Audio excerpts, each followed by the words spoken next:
An NFL insider thinks Matthew Stafford will retire after this season. What's up with Cooper Kupp? That's coming up next here on Locked On Rams. You are Locked On Rams, your daily Los Angeles Rams podcast.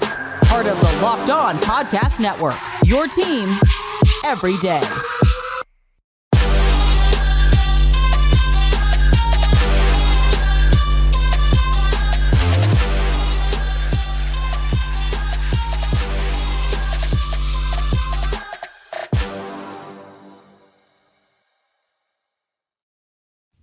What is up, Rambley? And welcome to the episode of Locked On Rams, your daily podcast covering your Los Angeles Rams, part of Locked On Podcast Network, your team every day. We're also available over on YouTube, so if you have not yet, we're getting close to 10,000 subscribers. We really appreciate if you hit that subscribe button, hit that notification bell, hit that like button. Let us know, what do you predict for the future with Matthew Stafford? What should Matthew Stafford do?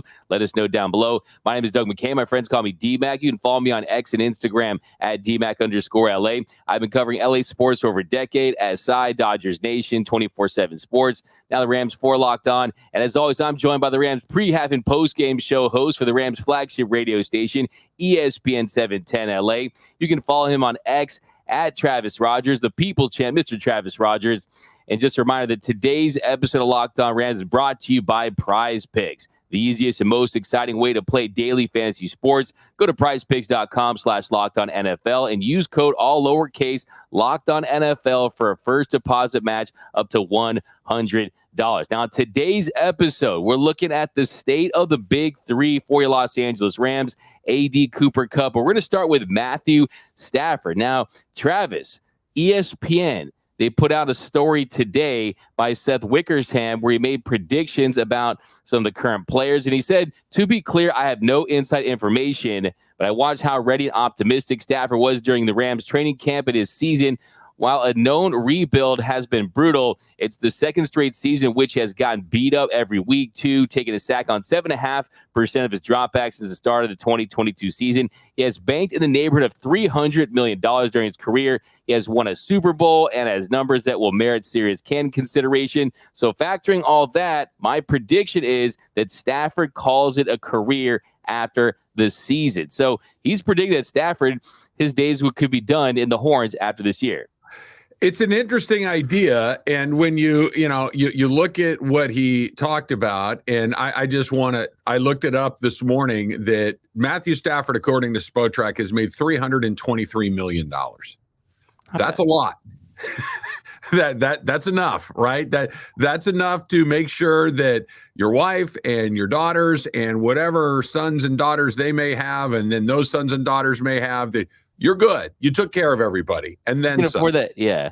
So you can afford that guacamole at Chipotle. You know what I mean? Yeah, he's like Joe Rogan said. There, any money past you order the second appetizer without thinking about it is all the same. I'm kind of with him on that. But once you can do that, it's like, yeah, bring me both the calamari and the cheese sticks. We're good, right? And he's got the second appetizer money. Yeah, I look. Football is hard. Football is dangerous. Football is painful. He has won a Super Bowl. He answered the question that I think maybe was hanging over Matthew Stafford's head in Detroit, which is, hey, what if you gave him a really good team and a really good coach? What would it look like? Well, what it looks like is a Super Bowl championship. And they did it. And they did it because of him. It wasn't just he was there and it happened. They won because of him. And I think everybody knows that that's why they won the Super Bowl. So I don't know if he'll leave or not. I hope that he does not. But if he decided to walk away with the money that he has, with the accomplishments that he's been able to put on his shelf, I would not be stunned. I think that he's entered that point of his career where if he decided to walk away at any point in it, you wouldn't be able to knock me over with a feather. Yeah, I think you bring up so many points that are relevant as far as he's a made man. He has nothing to prove. He's a Super Bowl champion. He shook that rep from his Detroit days where he couldn't win with a team that had weapons on a big stage. He's proven that. He's putting that behind him. He's beating the video game on story mode. He's just exploring the map for fun at this point, right? He has nothing to prove at all. We understand that. Now, I do want to point out, I don't know if this is a coincidence or not, but Matthew Stafford did appear on Pat McAfee's show today, and he said that he enjoys football too much to consider hanging it up. So it does sound like he does want to continue his career. I think he will. Matthew Stafford, he just feels like one of those guys who loves to ball. He loves to go out there and compete. He loves the sport. And once you're gone, you're pretty much gone, right? And I think from the Rams standpoint, moving forward, as far as the quarterback position, I still think that he has something left in the tank. Now, kind of diving into where he's at, it's been very interesting. I mean, you look at that 2021 season, it was a dream season. I mean, you had that 3-game losing streak. There were some down times, but for the most part, Stafford was incredible. 41 touchdown passes in the regular season, 9 more in the playoffs. And everyone says, okay, Jared got this, Jared got that, the year he's having now. I always look back and say, look, the problem with the Rams there was not that they traded for Matthew Stafford, because that was mission accomplished. It was, why didn't they do it sooner? Should have tried to get him in 2016. You might have 2 or 3 Super Bowls with Stafford, right? So it's not just the fact that they won the Super Bowl. I say it's the fact that it's those final drives. I mean, those game-winning drives in the clutch. He was Matthew Clutchford, right? I mean, he's someone that came through on the game's biggest stage. I would do it again. The only question is, can you get back to that stage at his current state? I'm still not judging him until I see him playing behind a competent offensive line with a complement of weapons that are consistently there, a run game, and a defense with more talent. Yeah, I think that's it, right? I think it's where those two timelines intersect is the answer to this question, which is his timeline. How much longer do you want to be in pain? How much longer do you want to have to go through and deal with the things that you have to deal with as an NFL player, especially an NFL quarterback, because it is painful. You do get hurt. We know he's dealing with a hip thing. We know that he's dealing with a thumb thing. We know last year he had a neck contusion, which sounds absolutely awful. How much longer do you want to do that relative to when is the team going to be Super Bowl caliber good again? And if we're being perfectly honest, Doug, this team's a ways away from that.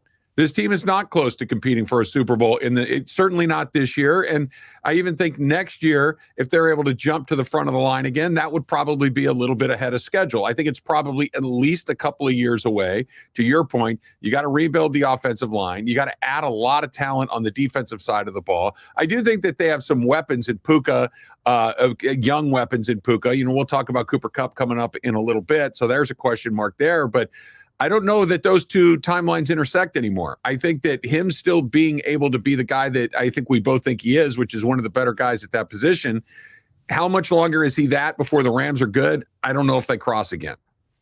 Yeah, that's really the $1 million question right now with this franchise, is the direction they go. And that really is always the conflict for a lot of teams, right? Look at the Lakers with LeBron James. You won the title. Can you get back to another title at his current state? Because, look, Father Time is pretty much undefeated. I know Tom Brady and Matthew Stafford, they had something to say about that. Same with LeBron James, some of these great athletes. And, look, we've seen quarterbacks have success in their later years. And I wouldn't rule that out with Stafford in this case. But it's starting to get concerning when you consider that we're almost a full season, right, of games since that 2021 run, and he really hasn't put up his best numbers. All that isn't his fault.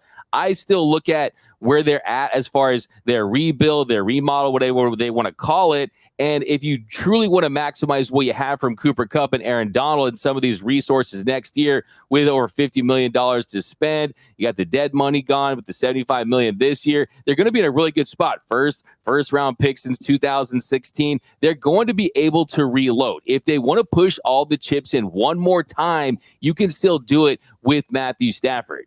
You can, but it's a much riskier bet than it was a few years ago, right? Yeah. It's a much riskier bet because, like you just said, and like the Rams fans have seen, he's got a lot of miles. He's had a lot of injuries, and look, he's a tough guy. No one has ever questioned his toughness, but at some point, you just don't want to get hit anymore, right? You just don't want to get smacked around. And we'll go back to the thing that we talked about right off the jump.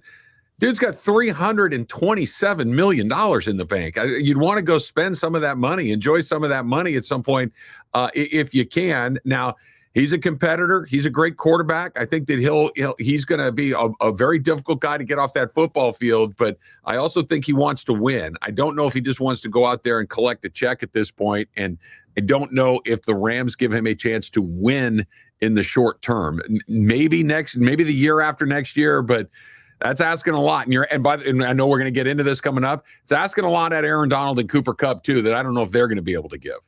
Yeah, you're right. I think the fact you point out $300 million, I know that people out there will say, oh, he has $90 million reasons why he wants to continue his career. Makes me remember what Sandy Koufax said at his retirement press conference. Why do I say that like I was there that day? I don't know why. But I mean, when he talked about, hey, if you could So if someone said that you spend all the money on the world to have the use of your arm, would you do that? You said the answer is yes. So at some point, it becomes about your health and not about the money. So I definitely think that's a valid point. We're talking about spinal cord contusions, concussions, the hip, the thumb. He looks like he's banged up out there, but still, I know this guy's hard. Wants to play. And there's a little more layers to this that I think we need to dive into in our next topic, because lots to get into. The future of the quarterback position here with the Los Angeles Rams. That's coming up next here on Locked On Rams.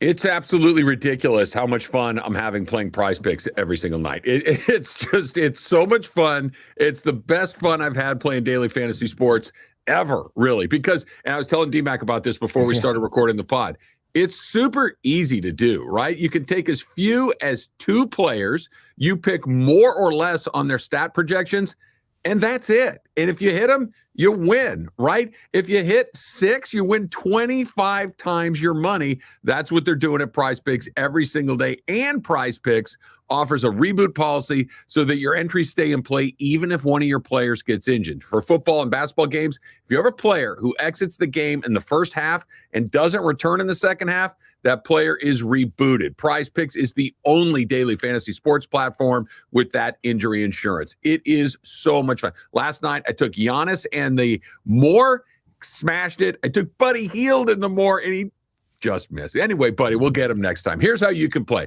Go to prizepicks.com/LockedOnNFL and use that code LockedOnNFL for a first deposit match of up to $100. Let me give it to you again.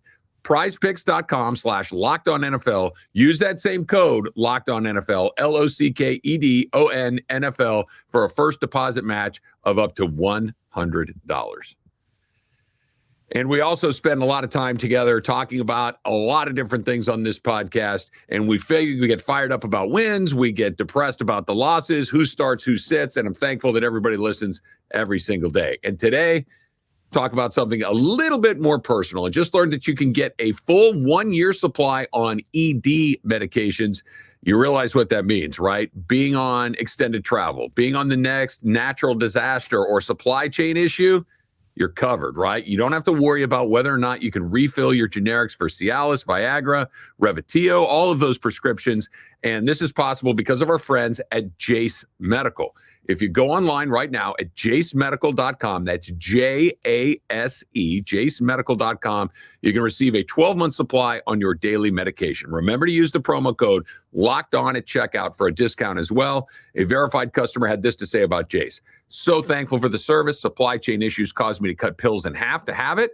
Ordered most of my daily meds with a year's supply. Also ordered an antibiotic kit, and now I feel secure. Prices are lower than typical pharmacies, and I highly recommend this for everyone. So if you or someone you love would like to get some peace of mind by having a year's supply of any daily medication, go to jacemedical.com to see if it's offered for you. And don't forget to use that promo code LOCKEDON for $20 off of your purchase. jacemedical.com.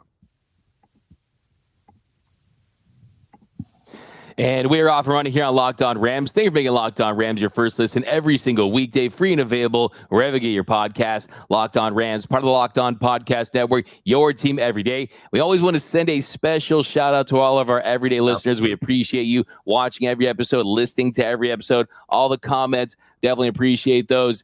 And if you want to join the Everyday Listeners Club too, membership is 100% free, and you won't miss a thing about your Los Angeles Rams. Now, Travis, here in a second segment, we're going to pick up the conversation on Matthew Stafford, dive a little bit into the weeds on where he currently is as a player. Now, like the ESPN article put out, it's the pressure has been an issue, right? The sacks has been banged up, playing behind a bad offensive line. It really just the production has fallen off. Since the start of the 2022 season up until now, he's gone 6-11, 18 touchdowns to 15 interceptions. He's completed 372 of 581 passes, a 64% completion percentage, over 100 yards passing, but he's only thrown multiple touchdown passes in 3 of his last 17 games. In the 2021 season, he threw multiple touchdown passes in 13 of those 17 games. There have been times when he's looked like the Stafford of old, but there's also been times when he looked like the old Stafford. I think it's really about getting him back to being that quarterback that we saw in 2021, or at least getting him back to being 80 or 90% of that guy. Look, I'm going to go back to when the Giants beat the Patriots in the Super Bowl those two times, right? The Eli Manning Patriots. We talk about, Eli beat Tom Brady twice in the Super Bowl. We all remember the helmet catch and all of this other stuff. And it was great. The throw to Mario Manningham down the left side. Great. The reason that the Giants beat the Pats in the Super Bowl those couple of times is because they got pressure on Tom Brady. They had Osi Umenyiora, you had Justin Tuck, you had Mike, you had all of these guys that were able to put pressure on Tom Brady. No one is good under pressure. It doesn't work, right? The very best quarterback to ever play the position, Tom Brady, could not overcome pressure. It's impossible. It's too hard. It's hard without pressure. So when you add pressure on the quarterback, especially you add pressure on a quarterback who's a little bit older, who might not be able to move quite as well as he might have been able to do it 5 years ago, 8 years ago, 10 years ago, it's a losing recipe. The Rams allow a ton of pressure. Matthew Stafford is a pocket quarterback. This isn't Lamar Jackson or Josh Allen, who, when stuff breaks down, they're gone. They're out of there. He's sitting there. He takes shots. He gets hit.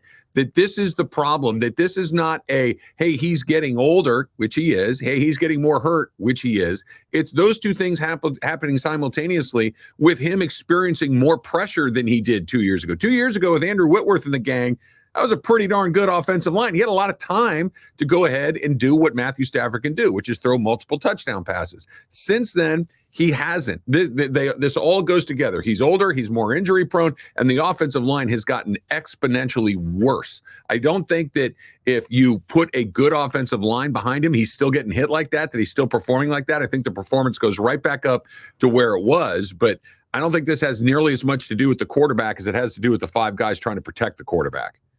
Exactly. It's like, don't tell me he's washed until he gets everything he needs to be successful. And yes, if he was more mobile, maybe this wouldn't be that much of an issue. But what he has from an arm standpoint, an elite arm standpoint, there's a lot of quarterbacks that would sacrifice some of their mobility for what he can do with his arm. I don't like to throw out this special label to a lot of people and a lot of players, but his arm is special. He's one of the great arms in the history of this game, top 10 in my opinion. But as you mentioned, the fact that they had a great offensive line in 2021. You had Witt, you had Corbett, you had a lot of pieces that kept him upright. And look, let's be honest, outside of probably Steve Avila, Dotson, Havenstein even has fallen off this season as well. Outside of those two, most of these guys are rotational offensive line at best for teams around the league, right? I mean, he went from flying basically private or first class in 2020. Now it's the Spirit Airlines, right, in the last 2 years of offensive line. So how can you expect anything else? Then on top of that, you're missing Cooper Kupp for the first 4 games. If it weren't for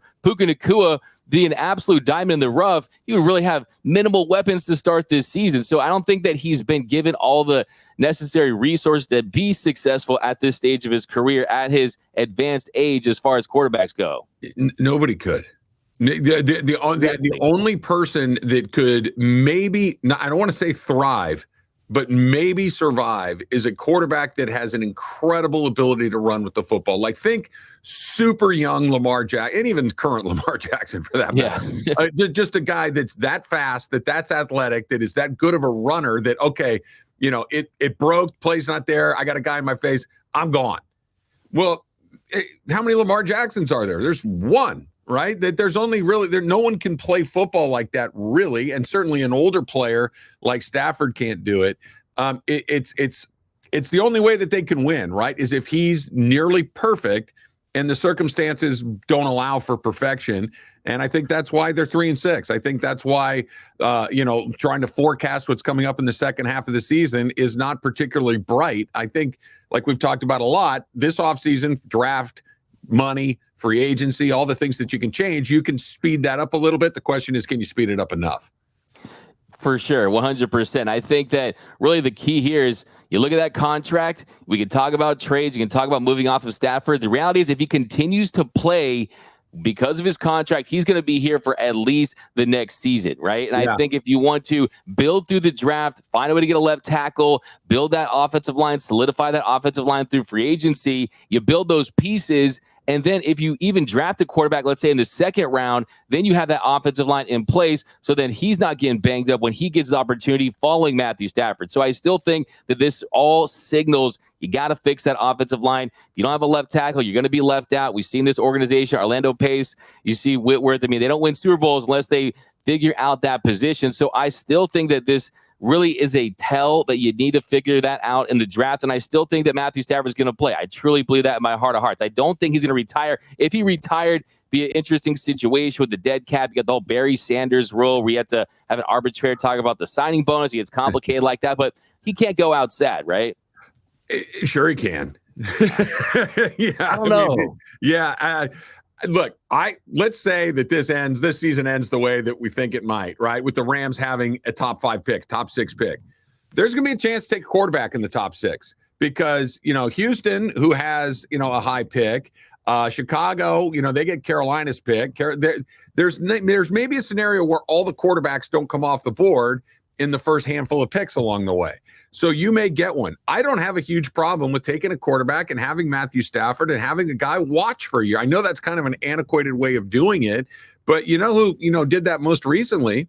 Patrick Mahomes. He watched for a year. Alex Smith was the quarterback and they watched for a whole year and then they knew what they had. And then when it was time to put him in there, they put him in there and Alex Smith moved along. I don't know if that's not a good plan for the Rams. Obviously, the other pieces need to come along. They do have a full complement of picks. They do have a lot of money to spend. But I think that you can do both things at the same time. You can't do it for 5 years, but you could do it for one. And I think that that's something to look at. If the player that you want at the quarterback position is available to you, take him. Doesn't mean that you have to move on from Matthew Stafford. It means you have to move on from him sooner than later, but not immediately. 100%. Now, if Stafford does retire, for me, his legacy in LA is he was the biggest piece of that Super Bowl puzzle. Oh, yeah. You had Project LA Rams Super Bowl. You saw the final drive. He goes 7 for 11, 57 yards. It was incredible. The no-look pass, one of the most iconic, if not the most iconic moments in Rams Super Bowl history, Rams franchise history. You can never take that Super Bowl away from Matthew Stafford. There's a lot of revisionist history, a lot of frustration from Rams fans right now, but let's not forget how incredible that moment was. For sure. No, look, they won. The banner's there. He was not only the Super Bowl, everything you said, D-Mac, is spot on. They don't win the NFC Championship game without him. They don't beat the Tampa Bay Buccaneers without him. They don't do any of those things there without him because he was the difference. Him and Cooper Kupp and Aaron Donald, that little three-headed monster, they were the reason it got done. And if Kupp was there and Donald was there and Jared Goff was there, they don't win. They win because Matthew Stafford was there. And I think that Rams fans understand, look, it stinks to lose. It stinks to have a 5-win season last year. It stinks to have another 3, 4, 5, 6-win season that's coming this year. But you got one. It's not ancient history. And the guys that put it together are the guys that are going to put together the next one. Yeah, if they literally had 2 more losing seasons with Matthew Stafford, I would still sign up for that deal. I mean, I think so too. Give me a Super Bowl every decade. That's considered a successful franchise. So I don't want to hear anything about some type of Matthew Stafford. Like, Matthew Stafford was an awesome deal. Hasn't worked out right now. Kind of paying for it, but still, we got some other pieces we're going to talk about too. Cooper Kupp in our next segment. What's up with Kupp? That's coming up next. You're on Locked On Rams. All right, so we're getting closer here to the start of the holiday season, and this podcast is sponsored by BetterHelp, right? And the holidays are great, right? And you get to see a lot of people that maybe you don't get to see year round, but it's a lot of stress in the holidays too, right? That maybe there's some triggers that are going on. Maybe there's some things that make you feel a certain way that are not that great. So the holiday season, it can be a lot, and it's natural to feel some sadness, maybe some anxiety around it before. And if you've ever thought about doing therapy, BetterHelp is a great way to give it a try. It is entirely online. It's designed to be convenient, flexible, and suited to your schedule. And it can be a bright spot among all of the stress and all the change that's going on, something to look forward to make you feel grounded and to give you the tools to manage everything that's going on. And BetterHelp is just a great way to do it. You just fill out a brief questionnaire to get matched with a licensed therapist. You can switch therapists at any time for no additional charge. So if you're thinking, this just isn't quite right for me, I want to switch, no problem with BetterHelp at all. Find your bright spot this season with BetterHelp. Visit BetterHelp.com/lockedon today to get 10% off of your first month. That's BetterHelp, betterhelp.com/lockedon.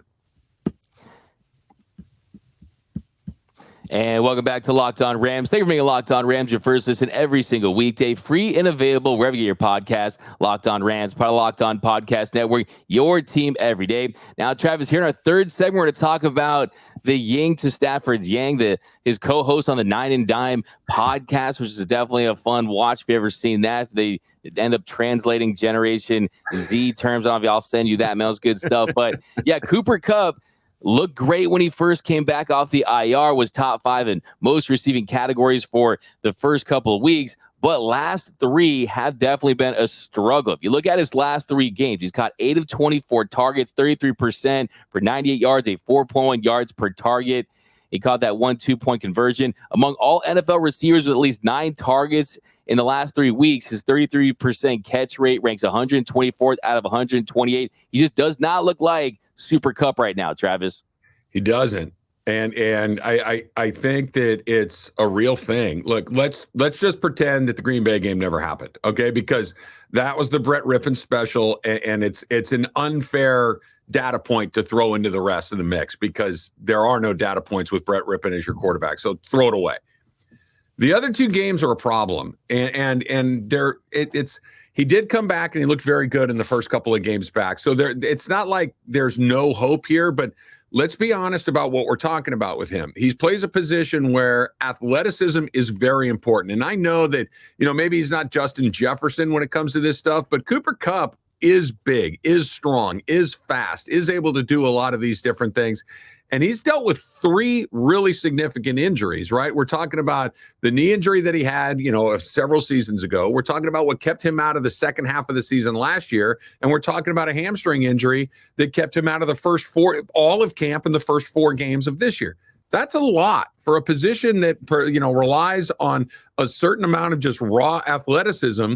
He's been struggling. He's 30 years old now, right? These sort of things start to stack up, and your margins get slimmer and slimmer and slimmer. And somebody that maybe didn't have the world's biggest margins to begin with, maybe those are even more tight than they've ever been before. Of all of the big 3 that we talk about, that's the one to me that is the most, hey, what's going on over there? Matthew Stafford's right arm is fine. His vision is fine. His decision-making is fine. You just got to give him a little bit of help up front. That's fine. Aaron Donald, we saw him, split triple teams and throw guys aside and run down Jordan Love in the open field. He's fine too. Kupp? Let's